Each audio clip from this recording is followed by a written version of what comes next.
La Otra Hoja, colectivo literario, presenta su programa Hablando de Poesía, desde la sombra del lápiz.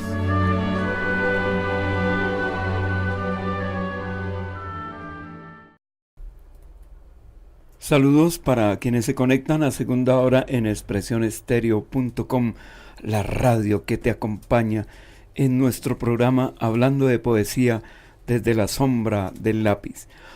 Queremos darle una mirada a una anécdota de Roque Dalton muy interesante, que posteriormente tiene una influencia sobre uno de sus hijos.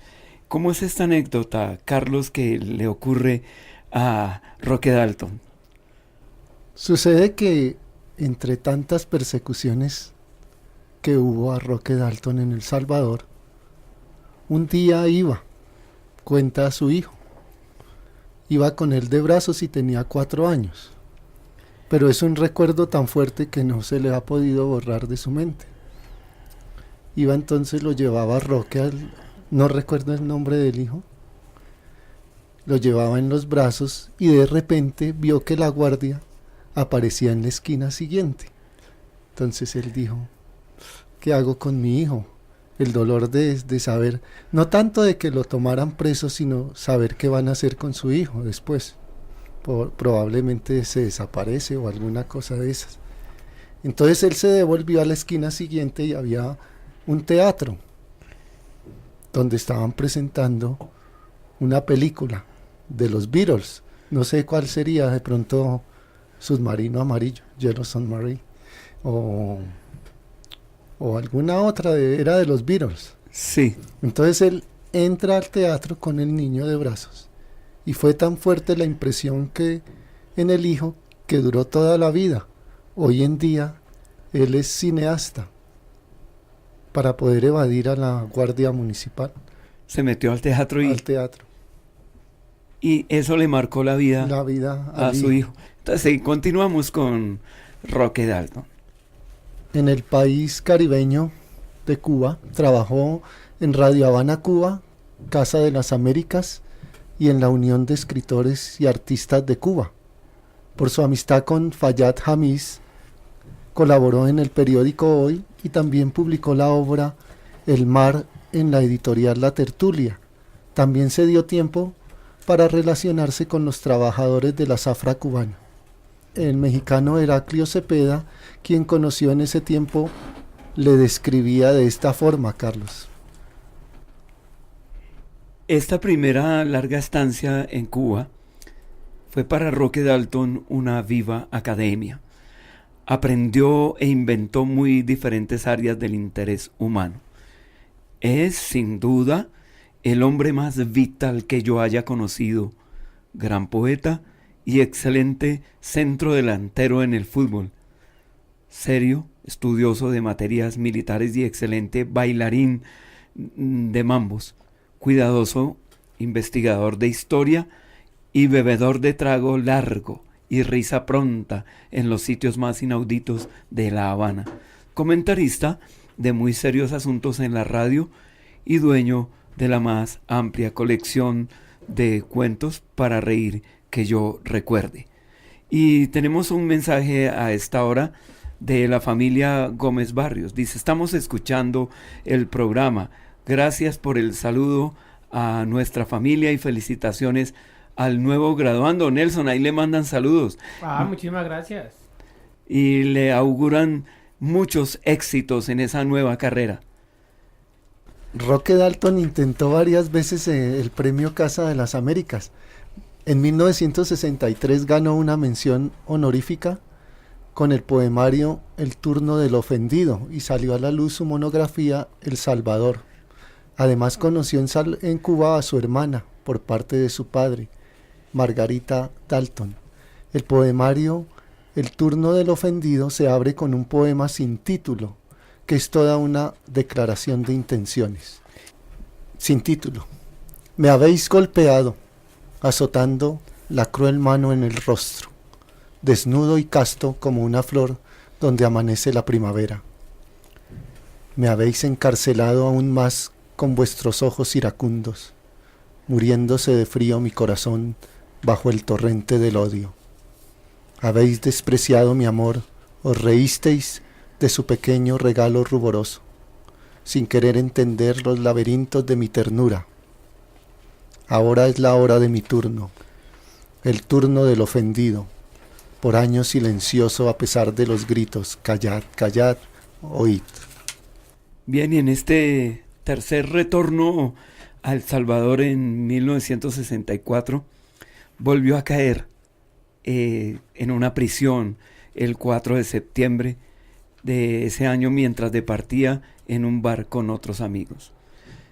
Ese día fue trasladado a Cojutepeque y sometido a interrogatorio en el que intervino el agente de la CIA Harold A. Swenson, quien le cuestionó sobre sus vínculos en Cuba y de paso propuso al poeta trabajar como espía para la agencia, pero el poeta se negó rotundamente. Y eso es lo que le indilgan muchos, de que parece ser que ese fue uno de los motivos de los cuales se apoyaron quienes le fusilaron, de ser doble agente. De estar encubierto. Pero él lo negó siempre.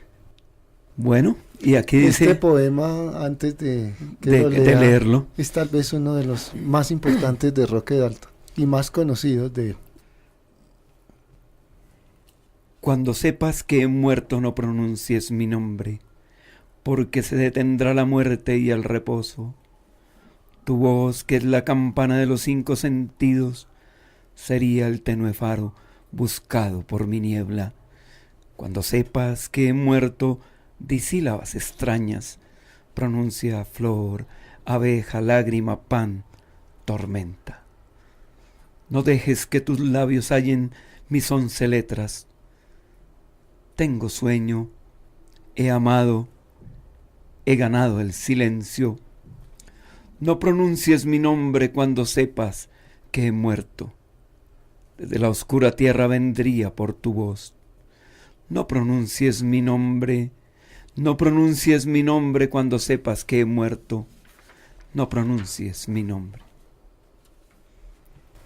Hablando de el escape que logró en 1964, de la cual veníamos hablando. Otra anécdota importante. Sí, en esa época hubo un terremoto muy fuerte en El Salvador. Entonces las paredes de la prisión alcanzaron a romperse.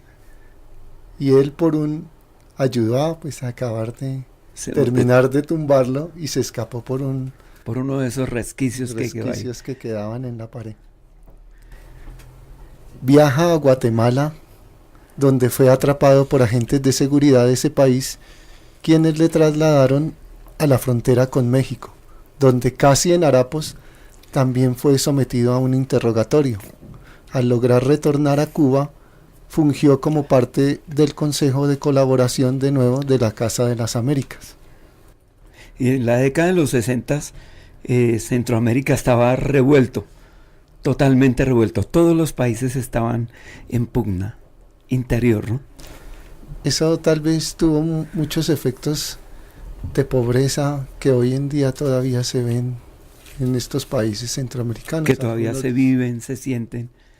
Y ya hay presidentes que se han quedado como a la posteridad, ¿no? Ya no han soltado los gobiernos, sí, como en Nicaragua. Se vuelven dictadores en cierta forma. Dictadores totales. Desnuda. Amo tu desnudez, porque desnuda me bebes con los poros, como hace el agua, cuando entre sus paredes me sumerjo. Tu desnudez derriba con su calor los límites, me abre todas las puertas para que te adivine, me toma de la mano como a un niño perdido, que en ti dejara quieta su edad y sus preguntas. Tu piel dulce y salobre, que respiro y que sorbo, pasa a ser mi universo, el credo que se nutre, la aromática lámpara que alzo estando ciego, cuando junto a las sombras los deseos me ladran. Cuando te desnudas con los ojos cerrados, cabes en una copa, vecina de mi lengua, cabes entre mis manos como un pan necesario, cabes bajo mi cuerpo, más cabal que su sombra. El día en que te mueras te enterraré desnuda, para que limpio sea tu reparto en la tierra, para poder besarte la piel en los caminos, trenzarte en cada río los cabellos dispersos. El día en que te mueras te enterraré desnuda, como cuando naciste de nuevo entre mis piernas. Pero fíjese que Roque Dalton no cogía vergüenza, ¿no? O sea, ya era tanto su deseo De y su la compromiso sociedad. de cambiar la sociedad que persistía y continuaba ahí. Y en el año 1965 viaja a Checoslovaquia, donde ejerció como representante del Partido Comunista Socialista ante el Consejo salvadoreño, ante el Consejo de Redacción de la Revista Internacional, órgano de difusión de los partidos comunistas a nivel mundial, y también se instalaría en Praga junto a su esposa y sus 3 hijos. De acuerdo a Jorge Arias Gómez, quien le visitó en ese tiempo, la familia vivía en estrechez económica por el modesto salario que recibía Dalton. Aparte de esto, el poeta fue valupeado tras ser objeto de un asalto que lo dejó con graves lesiones.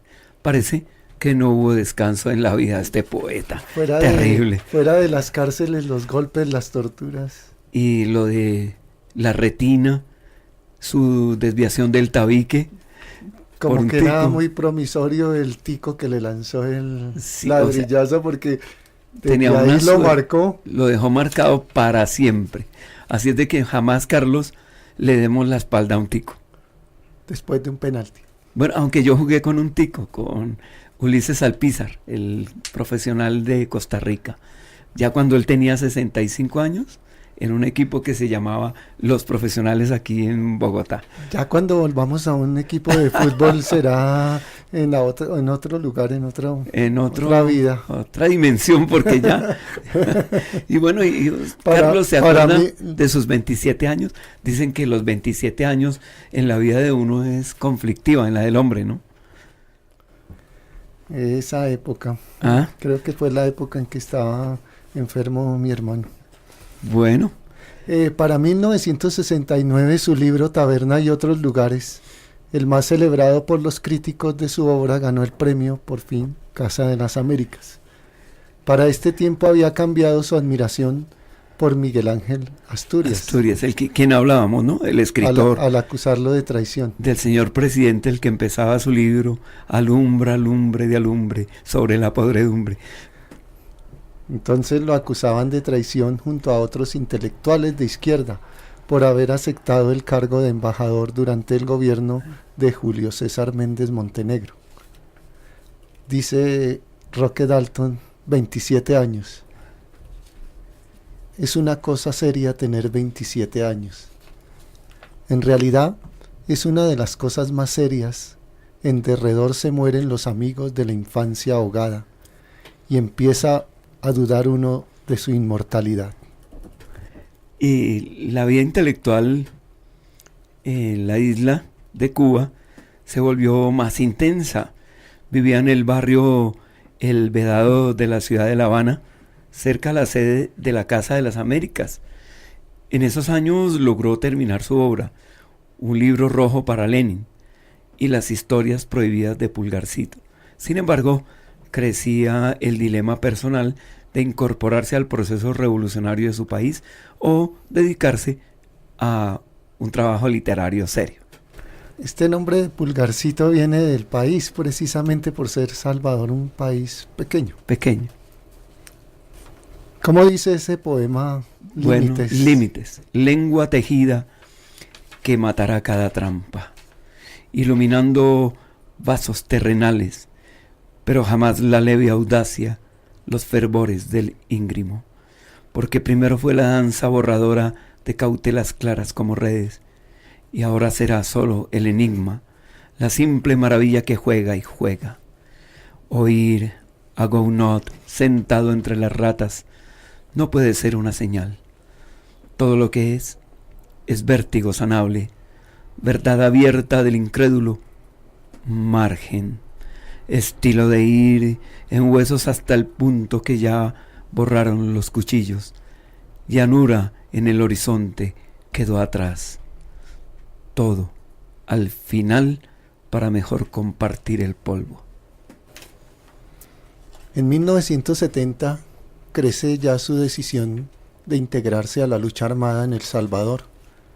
Tras renunciar al Comité de Colaboración de Casa de las Américas, ese año dicha organización había convocado al premio de poesía, por lo que lo invitaron con él a un grupo de intelectuales extranjeros para que sirviera como jurado. Uno de ellos era el nicaragüense Ernesto Cardenal. Tampoco tuvo una relación así como muy afectiva, o sea, fue una relación de amores y odios con Ernesto Cardenal. Él era clérigo, ¿no? Era sacerdote. Lo peculiar del caso era que algunos miembros del jurado querían entrar en contacto con la realidad cubana, lo que Casa de las Américas no compartía. Quería ser independiente de los conceptos ideológicos. En medio de esas discordancias se encontraba Roque Dalton, quien finalmente se mostró en desacuerdo con la actitud de las autoridades cubanas y especialmente tuvo un altercado con Roberto Fernández Retamar, otro poeta. Y ya en 1972 se publica un libro llamado Miguel Mármol. También apareció publicado un artículo de su autoría en la revista Marcha, donde denunciaba la intervención estadounidense en las elecciones salvadoreñas de este año, en la que la oposición le fue arrebatada esta victoria electoral en favor de los militares. Para 1973 se encontraba en Chile invitado por el gobierno de El Salvador Allende, y en la revista Casa apareció otro artículo en el que protestó contra la intervención militar en la Universidad de El Salvador. Esa fue la época más o menos en que llega Pinochet a Cuba, ¿no? Para este tiempo se dice que intentó unirse a las recién fundadas Fuerzas Populares de Liberación, pero fue rechazado por el líder del Salvador, Cayetano Carpio, quien creía que servía mejor a la causa como poeta y como escritor marxista que como combatiente. Sin embargo, mantenía la convicción de que solo la lucha armada llevaría al Salvador al cambio. Y ahí ya viene esa parte donde Roque Dalton entra clandestino en El Salvador. Se dice que arribó a El Salvador el día de la Nochebuena de 1973 y se identificó con un nombre diferente, Julio Delfos Marín, o también Julio Dreyfus Marín. Se sabe que se sometió a cirugía plástica para cambiar su rostro, la cual fue realizada por los mismos especialistas que trataron al Che Guevara cuando ingresó a Bolivia. Para ese entonces comenzó a escribir los poemas clandestinos que se publicarían después de su muerte. Sí, y se dice que algunas personas han hecho cambio de rostro para perderse de las autoridades. Pero últimamente más los narcotraficantes y sí, estos delincuentes para que no los reconozcan, ¿no? Sí, pero ahora también hay sistemas nuevos del timbre de la voz, es como la misma huella, como la huella dactilar. Los ojos también, ¿no? Es una huella. Una huella. Entonces somos diferentes, únicos e irrepetibles, ¿no? Pero hay estrategias, ¿no? Entonces, estos poemas clandestinos cuestionan la forma de vida de los países subdesarrollados, poniendo en el poema las emociones colectivas, en nombre de quienes lavan ropa ajena y expulsan de la blancura a la mugre ajena, en nombre de quienes lo único que tienen es hambre, explotación, enfermedades, sed de justicia y de agua, persecuciones, condenas, soledad, abandono, opresión, muerte. Yo acuso a la propiedad privada de privarnos de todo. Entre más libertad de compra y venta, más pobres se vuelven los ciudadanos. Y entre más tengo, más quiero tener y más quiero poseer. Por aquello que dice que los recursos son limitados y los deseos son ilimitados. Y cuando los deseos son muy grandes, las necesidades son mayores, ¿no? Dalton tuvo conflictos con los dirigentes de la guerrilla salvadoreña, aparte de la diferencia de edad que era notable con respecto a los militantes mucho más jóvenes. Dalton introdujo la polémica de una organización inmersa en conflictos internos.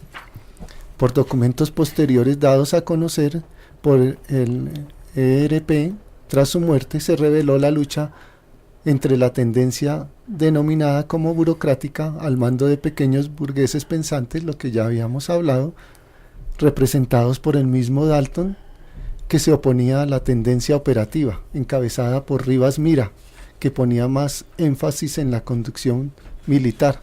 Ambos chocaron en la defensa de las posiciones y las diferencias de personalidades se hacían notar. Dalton era intelectual y Rivas Mira autoritario, y en lo ideológico el poeta se inclinaba por una lucha prolongada, mientras que Rivas Mira quería una lucha corta. Y esta pugna entre la corriente militarista del ERP y sus opositores tuvo como resultado el apresamiento de Dalton y de su compañero Vuelve y Juega, su compañero Pancho, José Armando Arteaga, a quien supuestamente instigó una conducta en rebeldía. El día 13 de abril se dice que ante la peligrosa situación Eduardo Sancho y Milagro Ramírez, su compañera de vida en ese tiempo, trataron de convencerle de huir para salvar la vida, pero él se negó, incrédulo, sobre la base de que aún tenía confianza en sus compañeros. De que por un concepto diferente no iban a atentar contra él, ¿no? Para el 1 de mayo, un comunicado del ERP, después del hecho, consigna estas palabras: la ejecución de Dalton desencadenó una furiosa campaña de parte de la intelectualidad pequeño burguesa.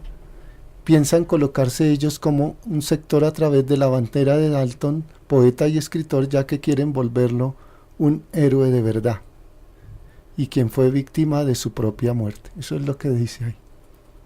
Bien, aquí se conecta otra oyente que dice que quiere participar en el programa y hacerse propietaria de un libro. Dice que el ingeniero de sonido se llama Nelson Puentes. Entonces ha sido ganadora de esto una señorita que se llama Hasblady Méndez Flores. Ha sido ganadora, felicitaciones, Hasblady. Entonces, hasta ese momento, la misma familia de Dalton desconocía su paradero, hasta que en el mes de septiembre, un comunicado de la Casa de las Américas a través de Radio Habana confirmó su muerte. De acuerdo a un informe de la misión de observadores de las Naciones Unidas en El Salvador, Dalton habría sido ejecutado en el Playón, una zona de restos volcánicos de El Volcán en San Salvador. Su cadáver y el de Pancho fueron dejados a la intemperie, donde los animales salvajes los devoraron. En contraparte, la familia del poeta ha asegurado que el crimen tuvo lugar en una casa del barrio Santa Anita de El Salvador y posteriormente abandonados los cuerpos en aquel lugar. Arias Gómez también dejó el testimonio que ambos fueron adormecidos con somníferos y posteriormente asesinados y probablemente torturados, ¿no? Que era lo que se manejaba. Bueno, pasemos a otra parte más agradable, sí. Humor daltónico. Y este no tiene nada que ver con lo suyo, Carlos. Sí, no, y hay cuentos de daltónicos muy buenos, pero no los puedo decir al aire porque son un poquito pasaditos de tono. Un poquito verdes. Sí, pero rojos, diría yo. Para quienes conocieron a Roque Dalton, tenía una personalidad de gran magnetismo y un humor corrosivo. Reveladores son los pasajes que se han escrito acerca de esta particularidad del poeta. Por ejemplo, para Elena Poniatskova. ¿Qué dice Elena? Roquecito, ¿no? Porque roquito suena como feo, roquecito. Como ronquito. Sí, hacía reír a las piedras, como lo escribió Eduardo Galeano. Hacía reír porque rompía los lugares comunes. Nadie menos solemne que Roque Dalton, nadie más capaz de hacer reír hasta las horas negras, más dispuesto a aventurarse a pecho abierto contra el peligro. Nadie más accidentado. Bueno, pues claro, la nariz fracturada, desprendimiento de retina, un botellazo con una botella de ron. ¿Qué más? Las torturas del oficialismo y de sus propios compañeros. De sus propios compañeros. Oiga, qué hombre tan golpeado por la vida. Por su parte, Ernesto Cardenal le ha dejado esta impresión. Roque Dalton, yo lo recuerdo riendo, flaco, de un blanco pálido, huesudo, narizón como yo, y siempre riendo. No sé por qué siempre te recuerdo riendo. Roque Dalton, un revolucionario reidor. No es que los revolucionarios sean especialmente serios, ni mucho menos. Pero es que él era un revolucionario especialmente reidor. Se reía en primer lugar de él mismo. Se reía de cosas ridículas del Salvador. Y siempre estaba hablando del Salvador. Y es que quería muchísimo a su país, Pulgarcito. Se reía de la burguesía salvadoreña, naturalmente, y nos hacía reír a todos. Se reía de los jesuitas, con los que se había educado y en cuyo colegio había perdido la fe. Y parece que no es el único. Sí, esos son muchos los que han ido perdiendo la fe. Por los jesuitas. Bueno, se dice que el argentino Julio Cortázar aseguraba que hablar con Roque era como vivir más intensamente, como vivir por dos. Además dejó este retrato del poeta. Roque Dalton era un hombre que a los 40 años daba la impresión de un chico de 19. Tenía algo de niño, conductas de niño. Era travieso, juguetón. Era difícil saber y darse cuenta de la fuerza, de la seriedad y de la eficacia que se escondían detrás de ese muchacho. Cuando dice Julio Cortázar que era como vivir dos veces, me hizo acordar de Yehuda Abravanel o León Hebreo en los diálogos del amor, que dice que el verdadero amigo vive dos veces, sus alegrías, las de su amigo, sus tristezas y las de su amigo. Inevitablemente su humor lo trasladó a su poesía. Mario Benedetti señaló que la agudeza de Dalton, plasmada en sus poemas, partía de una verdad estricta, por lo que si el lector se atiene a su amor poético, se puede caer en el riesgo de dar una imagen superficial de su actitud ante la vida. Específicamente, la preocupación de Dalton fue su patria, El Salvador, con la que tuvo una relación de amor-odio, hasta el punto de ridiculizarla, aunque en el fondo existía un imborrable trazo de amor. Y le damos un saludo a Mincho, quien va a estar en un nuevo programa de la historia de la arquitectura, ¿no? La arquitectura y la poética, y la algunos poética. Poemas sobre sitios especiales de arquitectura. Y vamos a mirar muchos aspectos de que cómo trabajan los arquitectos, teniendo en cuenta que dentro de esos espacios nos vamos a mover seres humanos. También saludos a Luis Alfredo Palencia Cerinza, que en este momento debe estar allá trabajando con los Volkswagen. Saludos a Luchito. Y también vamos a tener otros programas. Va a venir nuevamente Alejandro Jiménez, y con quien vamos a estar en el Melanie Klein School llevando el performance para el 22 de abril de este año, celebrando nuevamente el Día del Idioma. Y si nos está escuchando, ya sabe que está invitado acá para el programa siguiente. No decimos el nombre todavía porque es una sorpresa. El colectivo literario La Otra Hoja también está organizando. Ya estamos pensando en un concurso nacional de poesía, pero vamos poco a poco. Se afirma... Con Expresión Estéreo, obviamente. Obviamente el apoyo de expresionestereo.com. Y se afirma que los aportes que hizo Roque Dalton a la literatura nacional y latinoamericana son la incorporación del humor al lenguaje poético, ese sarcasmo en la metáfora, esa burla en el enfrentamiento político o ideológico con el sistema. Y es que Roque Dalton, con ese humor y el uso de elementos de la identidad salvadoreña, enfrenta al poder, incluso dentro de la misma izquierda revolucionaria, aunque era como una especie de irreverencia que lo llevara también a un trato injusto de ciertas figuras como Alberto Mas Ferrer o Hugo Lindo, como lo han considerado algunas opiniones, entre ellas la de David Escobar Galindo.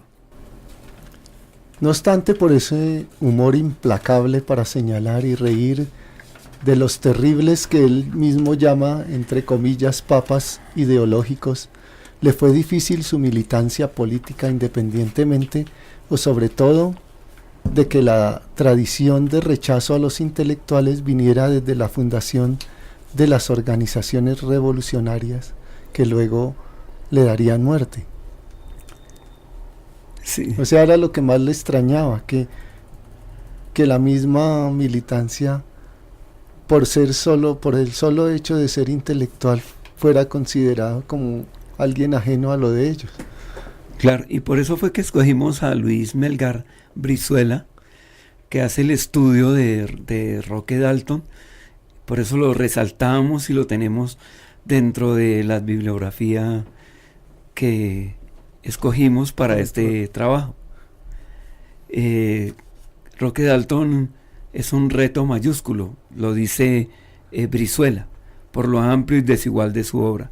Pese a todo, y como conocedor de su obra, distingue tres grandes períodos. El primer Dalton, de los años 56 al 64, donde resalta la influencia de Pablo Neruda y los temas que rondan: el indigenismo, lo lírico-social, lo erótico, lo autobiográfico, lo político, la melancolía y también incluida la muerte. En esa etapa recibió también influencia de Pedro Geoffroy Rivas y de César Vallejo, y para Rafael Lara Martínez el contenido ético de su poesía lo justifica En nombre de Miguel Ángel Asturias.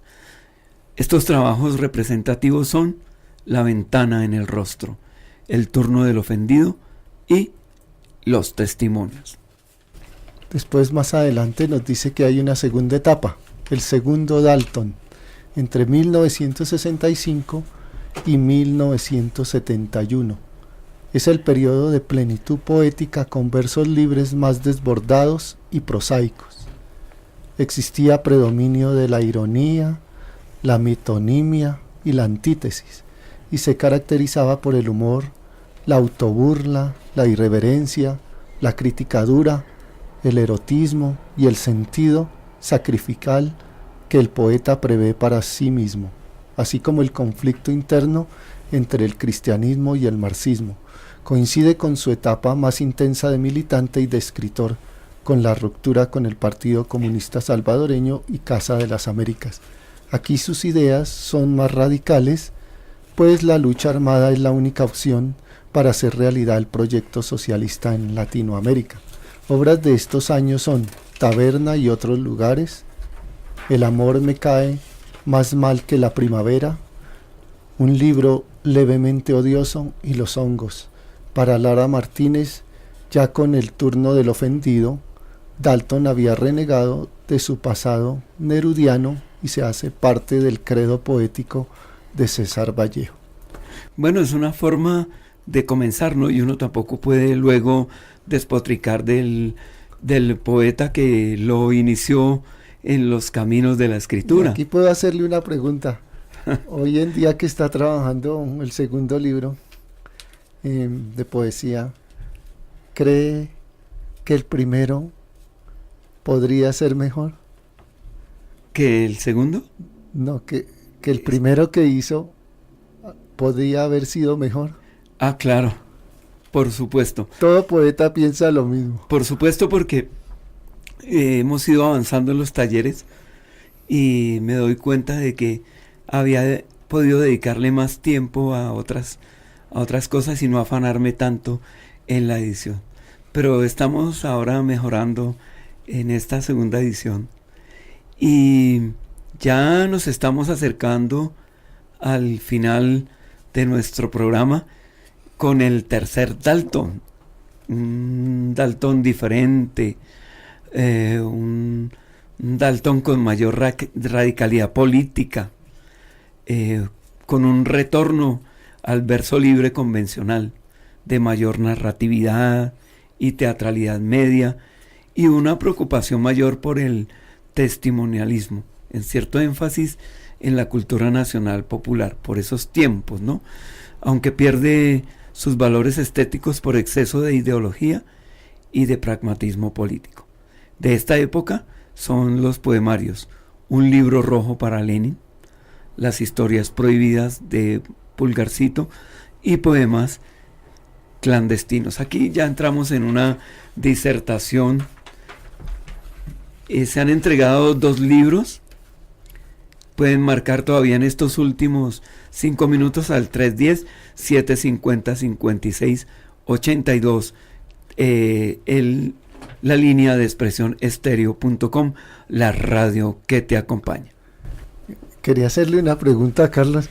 Era que en alguna época, no sé si en este país o solamente en El Salvador, vendían la cerveza como por cantidades, o sea, usted llevaba su recipiente y le daban la cerveza, porque hay una anécdota de Roque Dalton donde al parecer uno de sus hijos llevaba una lámpara grande, o sea, era una lámpara, pero al voltearla era quedaba redonda, como un cuesco. Sí, entonces él la llevaba y le servían ahí la cerveza.